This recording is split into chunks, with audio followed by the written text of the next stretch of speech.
الله الرحمن الرحيم الحمد لله وكفى وسلام على عباده الذين اصطفى أما بعد فقال الله تبارك وتعالى في القرآن المجيد لا تيأسوا من روح الله صدق الله العلی العظیم۔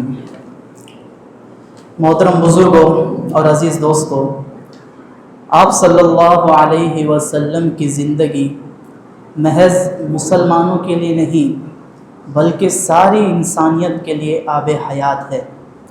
کسی نے کیا خوب کہا تھا کہ جب ہم نبی کی سیرت پڑھنے کے لیے بیٹھیں گے، جب کوئی غیر مسلم نبی کی سیرت پڑھنے کے لیے بیٹھے گا تو وہ انشاءاللہ کلمہ پڑھ کر ہی باہر نکلے گا۔ میرے نبی کی زندگی کا ایک ایک پہلو بہت روشن ہے۔ مائیکل ہارٹ ایک مضمون نگار گزرا جس نے ایک کتاب لکھی تھی کہ دنیا میں اب تک آنے والے لوگوں میں سب سے زیادہ جسے مانا گیا وہ کون لوگ ہیں، تو اس نے نبی کی زندگی پہ ریسرچ کیا اور اس نے وہ کتاب میں، جبکہ وہ شخص خود عیسائی تھا، سب سے پہلا جو نام لیا وہ تھے ہمارے اور آپ کے پیارے نبی حضرت محمد صلی اللہ علیہ وسلم۔ دوستو، آپ صلی اللہ علیہ وسلم کی دعوت کا آغاز مکہ سے ہوا اور دعوت دین کے سلسلے میں آپ کو بہت تکلیفیں دی گئی، آپ کو بہت مارا گیا، بہت ظلم کیا گیا آپ پر، لیکن آپ صلی اللہ علیہ وسلم نے اس زندگی میں اللہ نے وحی کے ذریعے آپ پر صبر کی آیتیں نازل فرمائی۔ کہیں پر فرمایا فاصبر صبرا جمیلا، صبر کیجئے، کہیں فرمایا واصبر علی ما یقولون واہجرہم حجرا جمیلا، کہ مشرکین مکہ آپ کے بارے میں جو کہہ رہے ہیں آپ اس پر صبر کیجئے، آپ برداشت کیجئے۔ آپ کے سامنے آپ کے صحابہ پر بھی تکلیفیں پہنچائی گئی، آپ کے صحابہ کو بھی تکلیف دی گئی۔ حضرت عمار بن یاسر اور ان کے گھر والوں پر ظلم و ستم کے پہاڑ توڑے گئے۔ آپ صلی اللہ علیہ وسلم جب بھی ان کے گھر والوں کے پاس سے گزرتے اور ان کے گھر والوں کا حال دیکھتے تو آپ صلی اللہ علیہ وسلم فرماتے یا آل یاسر فإن موعدکم الجنہ، اے یاسر کے گھر والوں صبر کرو، جنت تمہارا انتظار کر رہی ہے۔ آپ پر مکہ والوں نے بہت ظلم ڈھایا تو آپ صلی اللہ علیہ وسلم مایوس ہو کر طائف تشریف لے گئے۔ طائف کا واقعہ تو آپ کو پتہ ہوگا، وہاں پر بھی آپ پر بہت ظلم کیا گیا، اتنا مارا گیا کہ آپ کا مبارک سر کا خون آپ کے پیروں تک پہنچ گیا، اتنا ظلم کیا گیا آپ صلی اللہ علیہ وسلم پر۔ لیکن آپ نے کیا تعلیم دی؟ ہمیں مایوس نہیں ہونا ہے، ہمیں اللہ کی یقین کو پکڑے رکھنا ہے، اللہ کی ذات پر توکل رکھنا ہے اور صبر سے کام لینا ہے۔ جب آپ صلی اللہ علیہ وسلم کو مکہ سے آپ ہجرت کرنے پر مجبور ہو گئے اور آپ نے جب مدینہ منورہ کا رخ کیا تو مکہ کون سا شہر ہے کہ جہاں آپ پیدا ہوئے، جہاں آپ پلے بڑے، جہاں آپ کے ماں باپ رہتے تھے، کہ کوئی معمولی قربانی نہیں تھی اپنا گھر بار چھوڑ کر جانا، جہاں اللہ کا کعبہ اللہ تھا جو اس روئے زمین پر اللہ کا سب سے پہلا گھر ہے، جس کے بارے میں ارشاد باری تعالیٰ ہے ان اول بیت وضع للناس للذی ببکۃ مبارکہ وہدی للعالمین، کہ اس روئے زمین پر اللہ کا سب سے پہلا گھر خانہ کعبہ ہے جو باعث برکت بھی ہے اور باعث رحمت بھی ہے۔ دوستو، جب آپ صلی اللہ علیہ وسلم مدینے کے لیے نکلے تو آپ نے مکہ کی طرف دیکھ کر ارشاد فرمایا اے مکہ، تو بڑا پاکیزہ شہر ہے، تو میرا محبوب شہر ہے، اگر میری قوم کے لوگ مجھے تجھ سے نہ نکالتے تو میں تجھے چھوڑ کر دنیا میں کہیں آباد نہیں ہوتا۔ اور آپ صلی اللہ علیہ وسلم کی بے سر و سامانی کا یہ عالم ہے کہ آپ کے پاس ایک سواری بھی موجود نہیں ہے۔ آپ صلی اللہ علیہ وسلم نے حضرت ابوبکر کی اونٹنی لی۔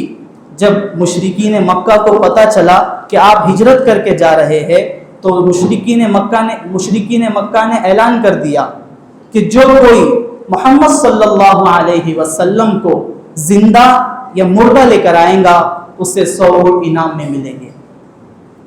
تو لوگ لالچ میں ڈھونڈنے لگ گئے آپ صلی اللہ علیہ وسلم کو، ہر طرف آپ کی تلاش جاری ہے، لیکن اللہ نے بھی اپنے حبیب کی حفاظت کا انتظام کر دیا تھا۔ اب یہ حصہ ذرا غور سے سنیے۔ آپ صلی اللہ علیہ وسلم نکلے ہیں، آپ کے پاس کوئی سفر کا سامان نہیں ہے، بے سر و سامانی میں آپ نکلے ہوئے ہیں۔ پھر آپ غار ثور میں جا کر چھپتے ہیں، آپ کے ساتھی ابو بکر پریشان ہیں، یا رسول اللہ قریب ہے کہ دشمن ہمیں پکڑ لے۔ تو آپ صلی اللہ علیہ وسلم نے کہا ابو بکر ان دو لوگوں کے بارے میں تیرا کیا خیال ہے کہ جس کا تیسرا اللہ ہے؟ آپ صلی اللہ علیہ وسلم سے یہ چیز ہمیں سیکھنی چاہیے کہ آپ صلی اللہ علیہ وسلم کہہ رہے ہیں لا تحزن ان اللہ معنا، غم نہ کرو اللہ ہمارے ساتھ ہے۔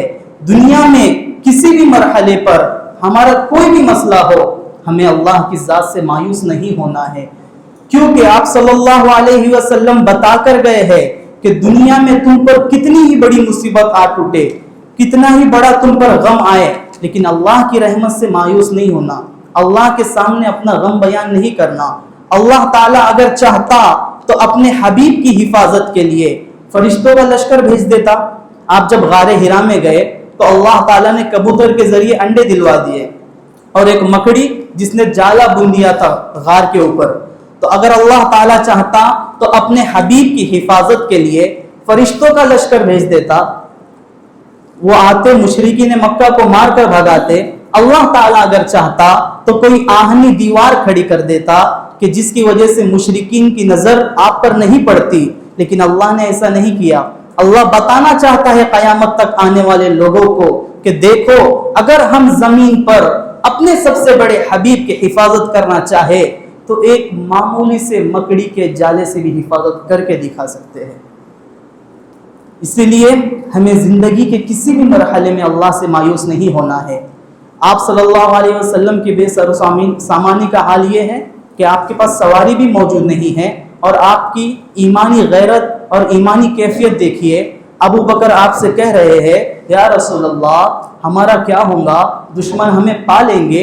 آپ صلی اللہ علیہ وسلم بڑا خوبصورت جملہ فرما رہے ہیں، ابو بکر ما ظنک باثنین اللہ ثالثہما، ابو بکر ان دو لوگوں کے بارے میں تیرا کیا خیال ہے کہ جس کا تیسرا ساتھی اللہ ہے؟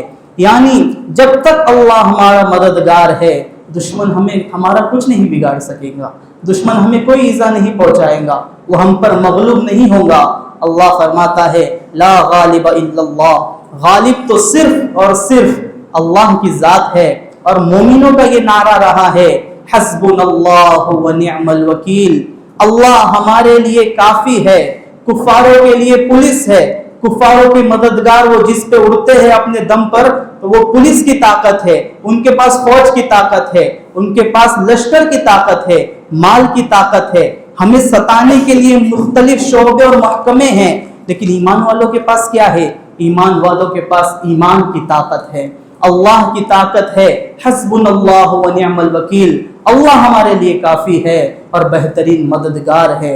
جب صحابہ سے کہا گیا کہ تمہارے بہت دشمن ہیں، تم ہتھیار ڈال دو، اپنی غلامی قبول کر لو اور دین سے پھر جاؤ، صحابہ نے اس وقت کہا تھا کہ قرآن بھی ان کی بات کو نقل کر رہا ہے، الذین قال لهم الناس ان الناس فاخشوهم فزادهم ایمانا وقالوا حسبنا اللہ ونعم الوکیل، کہ ہمارا جب ان سے کہا گیا کہ تم پیچھے ہٹ جاؤ تو انہوں نے یہ کہا کہ ہم کیوں ڈرے، ہم کیوں ڈر جائے، ہمارا اعتماد تو اللہ پر ہے، ہمارا اعتماد اپنی طاقت پر نہیں ہے، ہمارا اعتماد اپنی قوت پر نہیں ہے، ہمارا اعتماد لشکروں پر نہیں ہے، ہمارا اعتماد اللہ کی ذات پر ہے اور وہ سب کام بنانے والی ہے۔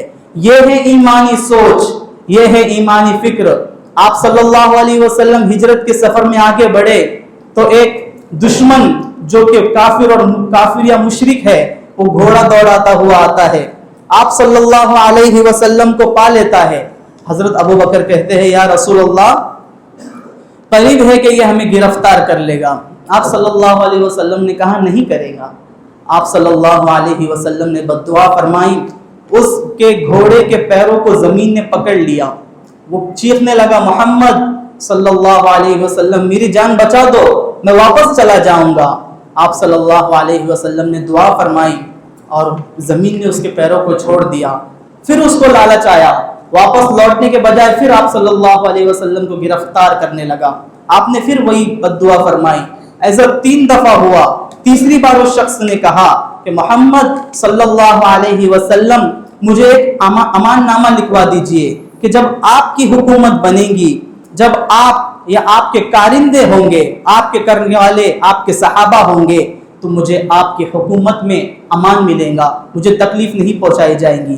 آپ صلی اللہ علیہ وسلم ایک لیٹر پر اس کو یہ لکھ کر دے رہے ہیں تحریر میں, اور آپ صلی اللہ علیہ وسلم فرما رہے ہیں, ذرا غور سے سنیے, آپ صلی اللہ علیہ وسلم فرما رہے ہیں, سراقہ اس وقت تیرا کیا حال ہوگا جب اس وقت کی سپر پاور ایران, فارس اور کسرا, اس وقت کسرا جو آج کے زمانے میں امریکہ اور روس جو سپر پاور بنے ہوئے ہیں, اس وقت کیسر و کسرا یعنی کہ ایران اور روم یہ سپر پاور طاقتیں ہوا کرتی تھی. آپ نے سراقہ سے کہا, سراقہ اس وقت تیرا کیا حال ہوگا جب ایران کے شہنشاہ کی سلطنت کے 2 سونے کے کنگن تیرے ہاتھ میں ہوں گے.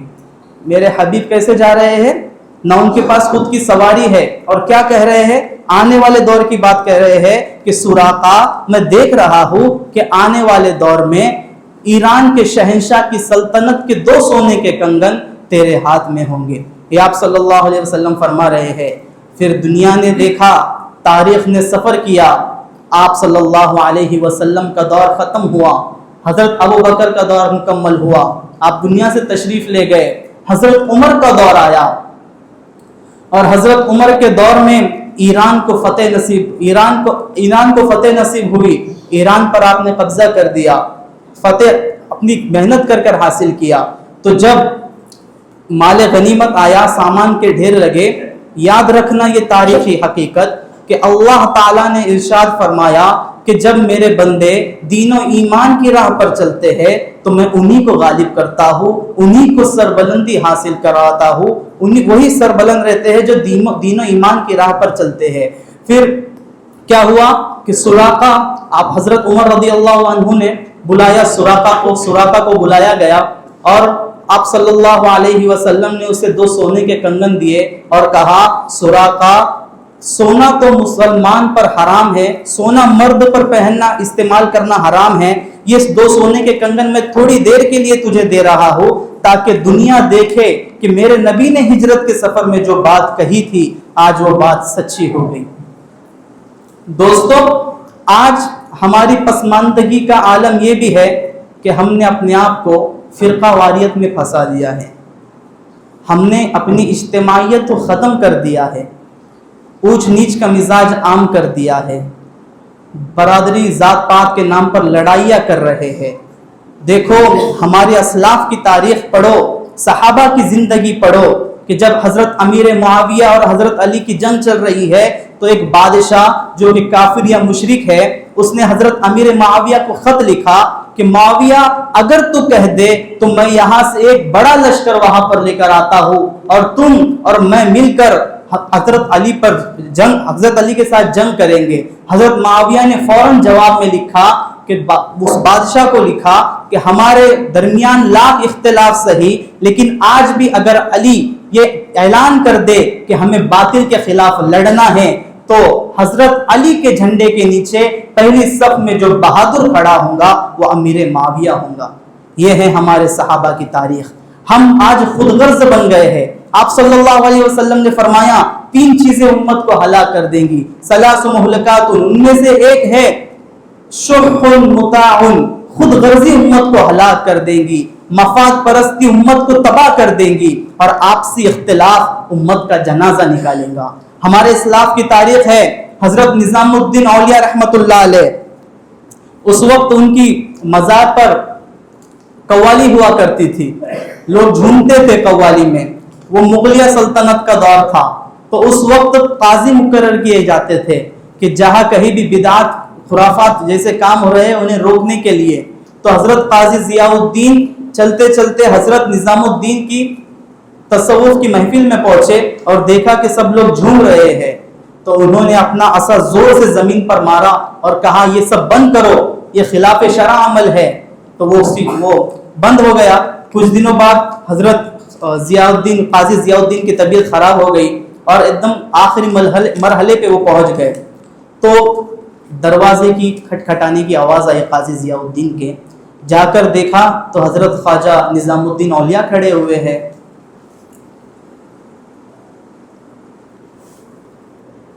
حضرت خواجہ نظام الدین اولیاء رحمۃ اللہ علیہ کھڑے ہیں. قاضی صاحب کو واپس آ کر کہتے ہیں کہ قاضی صاحب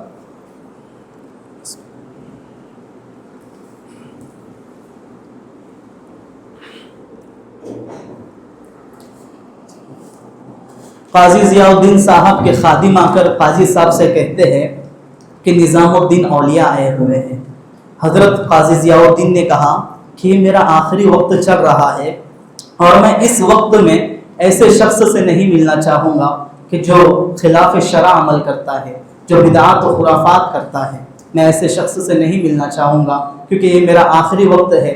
میں آخری وقت اگر انہیں دیکھ لوں گا تو مجھے زیادہ تکلیف ہوگی. خادم واپس آتا ہے حضرت نظام الدین کے پاس اور کہتا ہے حضرت قاضی صاحب نے تو یہ کہا کہ آپ سے نہیں ملنا چاہیں گے. تو قاضی صاحب نے حضرت نظام الدین نے کہا کہ قاضی صاحب کو جا کر کہو کہ میں آپ کی عیادت کرنے تو آیا ہی ہوں، لیکن میں اس کام کے لیے آیا ہوں کہ جس کو تم خلاف شرع سمجھتے تھے، میں اس کی آج توبہ کرانے کے لیے آیا ہوں. تو جیسے ہی حضرت قاضی ضیاء الدین کو پتہ چلا کہ حضرت نظام الدین توبہ کرانے کے لیے آئے، تھوڑی دیر پہلے جو ان پر اتنا غصہ کر رہے تھے ان کا اپنا ذاتی مفاد نہیں تھا، وہ شریعت کے معاملے میں غصہ کر رہے تھے. جب انہیں پتا چلا کہ یہ اپنی توبہ کرانے کے لیے آئے ہیں تو قاضی ضیاء الدین نے اپنی پگڑی نکالی، اپنا امامہ نکالا جو انسان کے لیے ایک عظمت کی چیز ہوتی ہے. اپنا امامہ نکالا اور یہاں سے لے کر دروازے تک اس امامے کو کھول کر بچھایا اور کہا کہ نظام الدین اولیاء سے کہو کہ اگر تم واقعی توبہ کرانے کے لیے آئے ہو تو میرے امامے پہ سے چھل کر آؤ. یہ ہے کہ ذاتی اختلاف نہیں ہونا چاہیے. اختلاف کر بھی رہے ہیں تو اپنے دین کے لیے کر رہے ہیں. دوستو ایک اور چیز کہ آج کے دور میں ہماری اتنی بڑی ملت ہے، اتنی بڑی امت ہے، لیکن مالداروں کا تو یہ حال ہے کہ انہیں غریبوں کی فکر ہی نہیں. محتاج و غریبوں کو نظر انداز کیا جا رہا ہے. اللہ تعالیٰ فرماتا ہے واللہ فی عون العبد ما کان العبد فی عون اخیہ، کہ میں اپنے بندوں کی اس وقت تک مدد کرتا ہوں جب تک وہ اپنے بھائی کی مدد کرتے رہتے ہیں. دوستو ہمیں دیکھنا ہے ہمارے پڑوس میں کوئی ہے کہ جو فاقے کی وجہ سے بھوکا مر رہا ہے، فاقے کی وجہ سے وہ خودکشی کرنے پر مجبور ہے. آج ہمارے ملک کے حالات بھی بہت سازگار ہے. میں ایک واقعہ سنا کر بات ختم کروں گا. حضرت سلطنت عثمانیہ کے آخری جو سلطان گزرے، سلطان عبد الحمید، کہ جس کی سلطنت کو سازشوں کے ذریعے ختم کیا گیا. ان کی سازشوں میں عیسائی بھی تھے، یہودی بھی تھے اور کچھ غدار مسلمان بھی تھے کہ جن کی وجہ سے ان کی سلطنت ختم ہو گئی. تو قاضی ضیاء الدین کے پاس یہودی اور عیسائی کے نمائندے آئے جو دشمنان اسلام کے نمائندے بن کر آئے تھے. وہ قاضی صاحب وہ حضرت سلطان عبد الحمید کے پاس آئے اور کہنے لگے کہ ضد چھوڑ دیجئے، ہماری غلامی قبول کر لیجئے، اور اگر آپ نہیں مانیں گے تو آپ اور آپ کی سلطنت دونوں خطرے میں آ جائیں گی. اور فی الحال حالات یہ ہے کہ آپ کی سلطنت اسی طرح خطرات میں گھری ہوئی ہے جیسے زبان کے ارد گرد 32 دانتوں کے بیچ میں ایک نازک زبان گھری ہوئی ہوتی ہے. اس باغیرت سلطان نے کہا کہ میں ہرگز تمہاری غلامی قبول نہیں کروں گا، میں ہرگز تمہارے مطالبات قبول نہیں کروں گا. ہاں یہ بات صحیح ہے کہ تم نے کہا کہ میری سلطنت ایسے ہی مشکلات میں خطرات میں گھری ہوئی ہے جیسے کہ 32 دانتوں کے بیچ میں ایک نازک سی زبان ہوتی ہے. تو سن لو اور ہمیشہ یاد رکھو کہ 32 کے 32 دانت ٹوٹ جاتے ہیں لیکن زبان ہمیشہ سلامت رہتی ہے. آج ہم پر حالات آئے ہوئے ہیں، اس سے پہلے اس سے بڑے بڑے حالات آئے ہیں، نبیوں پر حالات آئے اور نبی کہنے لگے متی نصر اللہ، اللہ کی مدد کب آئیں گی. فرعون کا دور آیا، اللہ نے اسے غرق کر دیا. نمرود کا دور آیا، وہ قصہ پاری نہ بن گیا. ابو جہل کا دور آیا، وہ بھی ختم ہو گیا. جگر نے کہا تھا جا غور غریبہ پہ نظر ڈال بعبرت، کھل جائیں گی تجھ پہ تیری دنیا کی حقیقت، پھر عبرت کے لیے ڈھونڈ کسی شاہ کی تربت، اور پوچھ کہاں ہے تیری وہ شان حکومت، تجھ میں جو بھرا تھا وہ غرور آج کہاں ہے، اے کاسہ سر بول تیرا تاج کہاں ہے۔ تو بڑے بڑے سرما آئے جس نے اپنے آپ پر خدائی کا دعویٰ کیا، لیکن آج ان کی قبر بھی نہیں ملتی۔ تو حالات آتے رہتے ہیں، ہمیں مایوس نہیں ہونا ہے اللہ کی ذات سے، ہمیں اللہ کی ذات پر توکل بنائے رکھنا ہے اور اپنی دعاؤں پہ اثر ڈالنا ہے۔ محض دعا کرنے سے اور نعرے بازی کرنے سے حالات نہیں سدھرتے، ہمیں خود کو بھی سدھارنا پڑے گا۔ ہمارے غیر مسلم بھائی قرآن و حدیث نہیں پڑھتے، وہ نبی کی سیرت نہیں پڑھتے، وہ ہمیں پڑھتے ہیں اور وہ ہمیں دیکھ کر ہی فیصلہ کرتے ہیں کہ یہی ان کا مذہب ہے۔ میرے دوستو، اگر ہمارا یہ دعویٰ ہے کہ دنیا کا بہترین مذہب ہمارا مذہب ہے، تو اسے بہترین کردار میں پیش کرنا بھی ہماری ذمہ داری ہے۔ اللہ تعالی ہمارے مدارس، مکاتب، خانقاہوں کی، دین کی اداروں کی، دینی تنظیموں کی حفاظت فرمائیں۔ وآخر الدعوانا ان الحمد للہ رب العالمین۔